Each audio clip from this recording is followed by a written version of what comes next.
आज की वार्ता इसके लिए आपको निवेदन किया गया है। एक संगठन है जो सभी मंदिरों को वास्तव में जीवशील मंदिर है उनको जीर्णोद्धार करना चाहता है।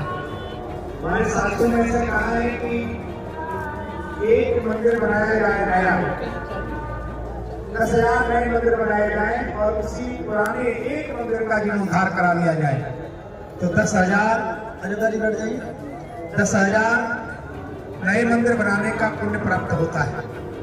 ऐसा संतों के मुखारबिंद से सुना गया है।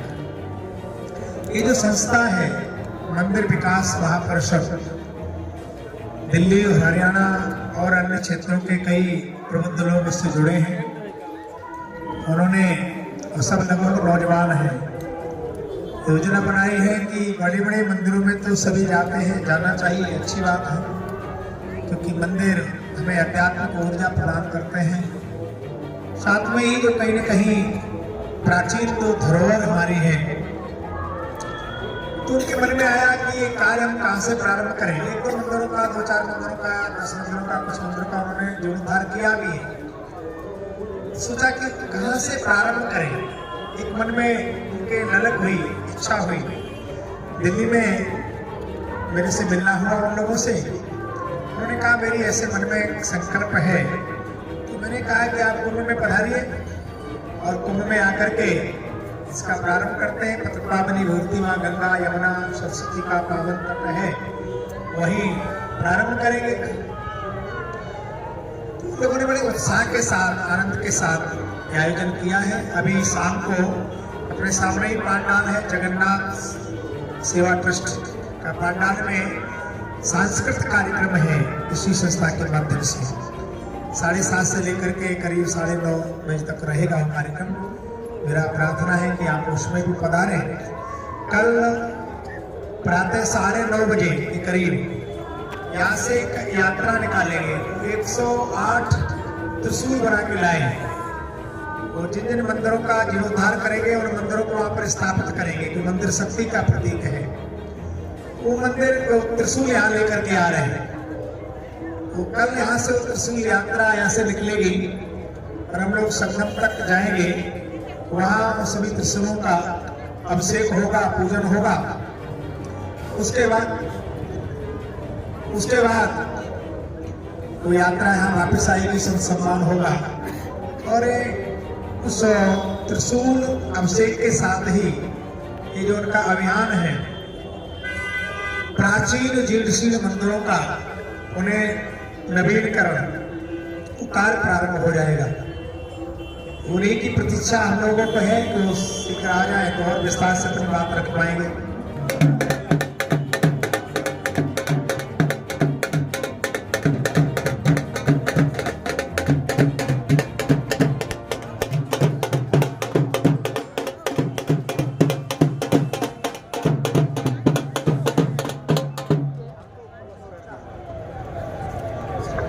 जय श्री राम, जय श्री राम। धन्यवाद। 1-1.5 घंटे से हमारे पत्रकार बंधु आपका प्रतीक्षा कर रहे हैं। हमारे पत्रक है हमारे पास, हमारे श्रीमान राजेश यादव जी भारतीय जनता पार्टी के बड़े वरिष्ठ नेता हैं, केंद्रीय टीम में हैं, दिल्ली में आपका प्रवास है। बाकी लोगों का परिचय माननीय राजेश यादव जी।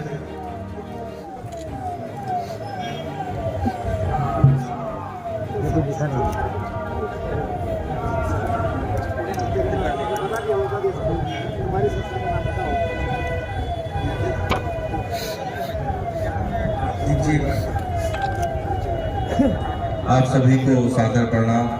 गुरु जी के चरणों में साष्टांग वंदन। आप सभी ने हमारा इंतजार किया, हम लेट हुए ट्रैफिक की वजह से। पहले आपसे हाथ जोड़कर माफी मांगते हैं। और हम एक बिजनेसमैन का एक ग्रुप है और उस ग्रुप में हमने एक अंतर्राष्ट्रीय मंदिर प्रबंधक परिषद नाम से एक संस्था का गठन किया है। अंतर्राष्ट्रीय मंदिर प्रबंधक परिषद। और आज हमारे ग्रामीण अंचल में जितने भी भगवान भोलेनाथ के टेम्पल हैं वहाँ पे हमारे समाज के लोग शिवरात्रि या जन्माष्टमी या महाशिवरात्रि के दिन ही ज़्यादा जाते हैं। तो वहाँ के युवाओं का कैसे अपने पौराणिक मंदिरों की तरफ, कैसे उन भगवान शिव के शिवालयों की तरफ एक अट्रैक्शन आए, कैसे वहाँ पर रेगुलर जाना शुरू करें, उसके लिए 108 त्रिशूलों से सजे 2 रथ कल गुरुजियों के आशीर्वाद से जलाभिषेक के बाद 12 ज्योतिर्लिंग और 4 धाम की 1 महीने की यात्रा पर निकलेंगे और 24 तारीख को 24 फरवरी को दिल्ली के तालकटोरा स्टेडियम में उन 108 मंदिरों की कमेटियां आएंगी और पूरी शोभा यात्रा के साथ इन सारे त्रिशूलों को, जो त्रिशूल कल गुरुजी के पावन आशीर्वाद के साथ हम जलाभिषेक के बाद 12 ज्योतिर्लिंग पे जाएंगे, उन मंदिरों को वहाँ से उन 108 शिवालयों में ले जाके स्थापित किया जाएगा और इन 108 मंदिरों को हम शक्ति केंद्र के रूप में पूरे मंदिरों को शुरू से अपने शास्त्रों के अनुरूप कैसे बने, वहाँ पे और क्या क्या हो सकता है, रिनोवेशन की जरूरत है, वो सारे के सारे प्रयास हम इन 108 टेम्पल्स में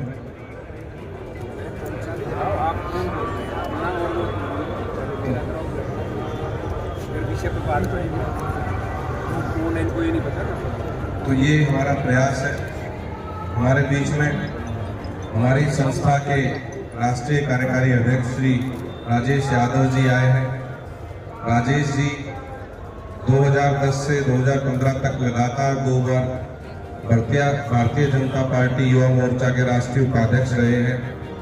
आपने बहुत लंबे समय तक आरएसएस में प्रचारक की भूमिका में हिमाचल में भाई साहब ने अपनी सेवाएं दी हैं और उसके बाद 2 बार बीजेपी से विधानसभा का चुनाव लड़ा दिल्ली प्रदेश से और आज हमें ये राष्ट्रीय कार्यकारी अध्यक्ष के रूप में हमें मार्गदर्शन और अपना पूरे का पूरा मान सम्मान और आशीर्वाद रूपी इस पूरी यात्रा के एक तरह से हमारे मार्गदर्शन बने। गुरुजी का इन्होंने हमें आशीर्वाद दिलवाया। हमारे साथ हमारे हरियाणा के प्रदेश अध्यक्ष डॉक्टर नवीन नैन भारसी जी हैं, बड़े उद्योगपति हैं हरियाणा में, देश के टॉप 10 व्यापारी जो पोल्ट्री में काम करते हैं उसमें भाई साहब काम करते हैं। प्रयागराज में भी इनकी यूनिट है। मैं आपका ज़्यादा समय नहीं लूँगा। अंतर्राष्ट्रीय मंदिर प्रबंधक परिषद ये एक धार्मिक सामाजिक संस्था है। मैं उसका कार्यकारी अध्यक्ष हूँ राष्ट्रीय, राजेश यादव। हमारे दीप सिहाग जी इस संस्था के महामंत्री हैं और नयन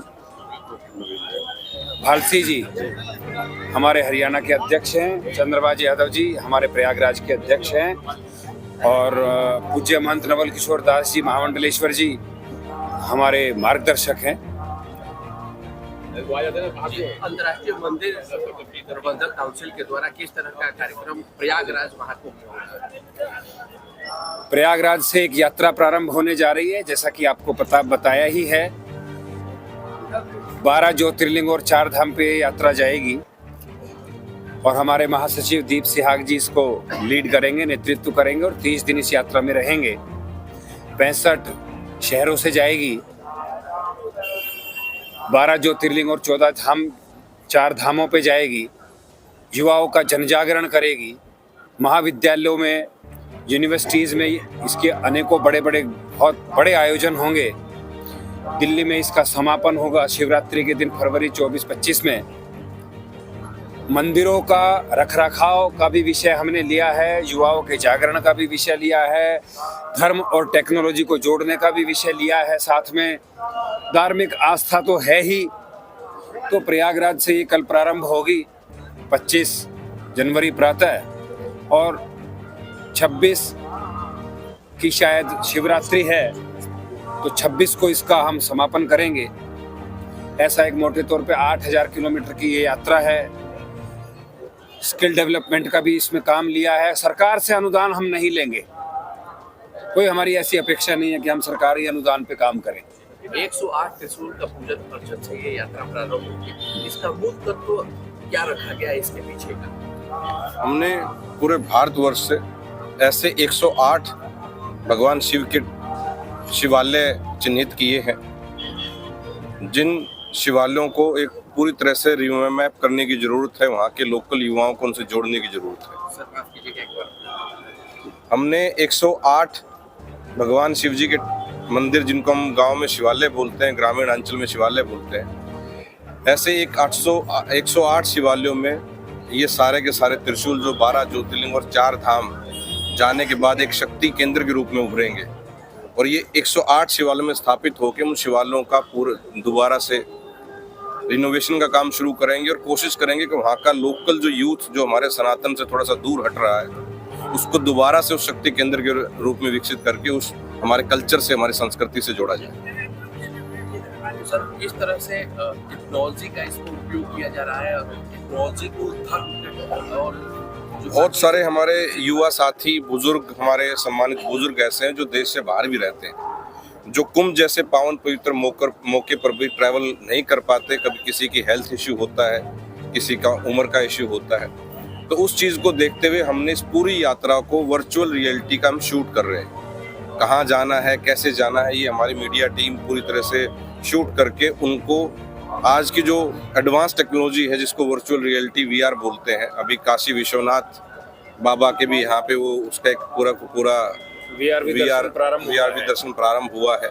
महाकाल बाबा में पहले से वो है। तो हम पूरी 12 ज्योतिर्लिंगों की यात्रा का VR भी शूट करके उसको देश विदेश में युवा साथियों से, पूजनीय हमारे जो वरिष्ठ पारिवारिक सदस्य होते हैं, उनको दिखा पाए। तो इसको हम, जो व्यक्ति वहाँ जाके उनके दर्शन नहीं कर सकता, हर उस व्यक्ति तक भी टेक्नोलॉजी के माध्यम से, ऐप के माध्यम से पहुँचाने का पूरा प्रयास कर रहे हैं। कुछ हो जाए, उनका भी हो जाए कुछ। आप भी कुछ करना चाहोगे जी सर, एक अपना नाम बताएं। मेरा नाम डॉक्टर नवीन नैन बाड़सी, अंतर्राष्ट्रीय मंदिर प्रबंधक परिषद राष्ट्रीय महामंत्री। सर, आप अभी बता रहे थे कि पुजारी है उनको तकनीक से जोड़ा जाएगा, वो किस तरह से जोड़ा जाएगा और उसका पैमाना क्या रहने वाला है? वो बताने चाह रहे हैं। हमारे अंतर्राष्ट्रीय मंदिर प्रबंधक परिषद के द्वारा ही हमने एक भगवा ऐप को लॉन्च किया है। उस ऐप के द्वारा जो साथी हमारा विदेशों में बैठा है, कहीं ना कहीं वो धार्मिक भावना से तो जुड़ा हुआ है, हिंदू धर्म से जुड़ा हुआ है, परंतु कहीं ना कहीं वो एक पुजारी ना करके, वो एक अपनी पूजा की आस्था को बरकरार रखने के लिए एक पुजारी को वो मिल नहीं पाते उसको विदेशों में। उसने हमारे भगवा ऐप के माध्यम से वो वहाँ पर बुक करेगा। उस तरीके से हमने स्किल इंडिया के माध्यम से हमारी अंतर्राष्ट्रीय मंदिर प्रबंधक परिषद के द्वारा हम पुजारियों को शिक्षित करने का भी काम हमने शुरुआत किया हुआ है। वो हमारे पूरे भारत में अलग अलग स्टेटों में किया हुआ है। उसके माध्यम से वो पुजारी भगवा ऐप के माध्यम से उसको वो मिल जाएगा। इस तरीके से हमने टेक्नोलॉजी का भी यूज किया है। आज के समय कहीं ना कहीं हमारा जो युवा साथी है, जो पश्चिमी सभ्यता का अनुरूप करके हमारा कहीं ना कहीं धार्मिक भावना से, हमारे हिंदू धर्म से कहीं ना कहीं थोड़ा दूर हो रहा है, हमने उसको जोड़ने के लिए भी अंतर्राष्ट्रीय मंदिर प्रबंधक परिषद एक बड़ी पहल करने जा रहा है। मैं आप मीडिया के माध्यम से मैं ये बताना चाहता हूँ, पूरे भारत में प्रत्येक राज्य में ये हमारी यात्रा लगभग जाएगी।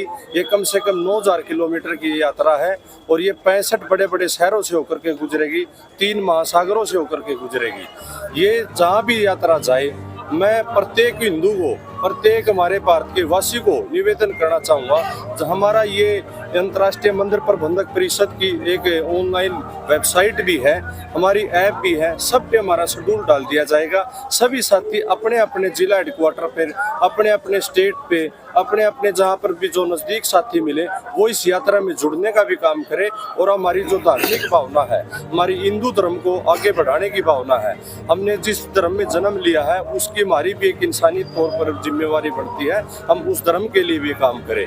हमने उस जो हमारे साथी विदेशों में बैठे हैं उनको भी जोड़ने के लिए हमने आगे काम करने की बहुत ज़्यादा जरूरत है। इन सभी चीज़ों के लिए हम आज आपके बीच यहाँ पर महाकुंभ में आए। आप सभी ने हमारी इतनी बात सुनी, आप सभी ने हमारा मान सम्मान रखा और महाकुंभ में हमने शिवजी महाराज जी के आशीर्वाद से यहाँ पर ये यात्रा यहाँ पर शुरुआत करने के लिए और 108 त्रिशूलों को यहाँ पर शुद्धि करने के लिए हमारे को ये मौका मिला। ये आप सभी के लिए हमारे पास भी सौभाग्य की बड़ी बात है।